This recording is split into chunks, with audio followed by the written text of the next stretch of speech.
বাজার এই যে নকলা বাইপাস বাজার এই যে রোডের মধ্যে এসে পড়ছে।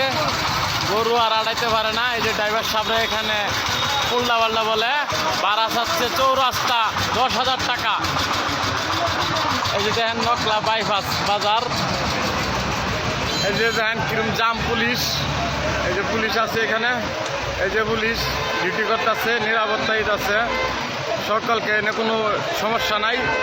যে পুলিশ আসছে, খুব তারা কষ্ট করতেছে, যানজট ছাড়াইতেছে, তারা খুব কষ্ট করতেছে পাবলিকের জন্য, সুযোগ সুবিধা দিতে আছে। এখানে কোনো গ্যাঞ্জাম নাই। এই যে দেখেন নকলা বাইপাস মেইন রোডের মধ্যে গরু আসছে। এই যে ড্রাইভার সাহেবগুলা বসে রয়েছে, ভাড়া চা ডিমেন্ড বাড়তিটা করে।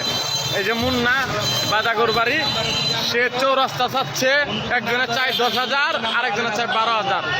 গাড়ি খুব কাইকিস, গাড়ি নাই কা, পাবলিক ভুগতেছে অনেক, গরু কিনে যাইতে পারতেছে না ঢাকার শহর। এই যে মোমিন মিস্ত্রি আছে এখানে, তার ওই যে সারফু গেছে গা, মানে সারফু পাল্টাই দিব, সারফু নাই কেটে না স্টুডেন্ট।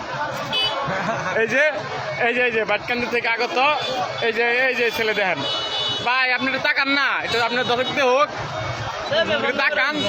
এই যে দেখেন আরেক ভাই আছে, খুব কষ্ট, তার টিপটপ পাচ্ছে না, বেশি বার আছে ভানা। আপনার সবাই লাইক কমেন্ট করবেন। এটা গরুর বাজার, আর ভিতরে তো অনেক জাম, মানুষ ভিতরে যাইতে পারতেছে না, রাস্তার গরু অনেক জাম, ভিতরে অনেক জাম। আকাশের অবস্থা ভালো না, যতক্ষণ আসতে পারে বুঝছেন। এই যে